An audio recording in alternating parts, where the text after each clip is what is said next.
Finally my last day in 7th month of pregnancy. ఈరోజు ఎప్పుడు వస్తుందా అని అయితే వెయిట్ చేశాను, అది రానే వచ్చింది. ఎప్పుడు 7th మంత్ కంప్లీట్ అయ్యి 8 ఎప్పుడు ఎంటర్ అవుతానా అని అయితే ఉందన్నమాట. నాకైతే ఈ 8 and 9 months మాత్రం చాలా స్పెషల్ డేస్ అనమాట. దానికోసం అయితే నేను ప్రతిరోజు కూడా ఎలా వర్క్ చేస్తున్నాను, ఎట్లా మెయింటైన్ చేస్తున్నాను బావుతానైతే వీడియో అనేది కంపల్సరీగా షూట్ అయితే చేసుకుంటున్నాను. ఎందుకంటే ఇలాంటి రోజులు మళ్ళీ మళ్ళీ మనకి రావు కాబట్టి ఫైనల్లీ అయితే రానే వచ్చిందనమాట.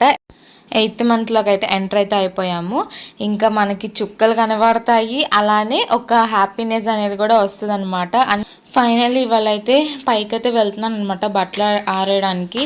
చాలా కష్టం కదా ఈ ఎండలో, ప్రెగ్నెన్సీలో 2 years బాబుతో పైకి వెళ్ళాలంటే, బట్ తప్పదు వెళ్ళాను. అండ్ ఈరోజు మా లంచ్ వచ్చి అయితే carrot fry and rasam and వేడి రైస్ అనమాట. అంతండి వీడియో. Bye, do subscribe.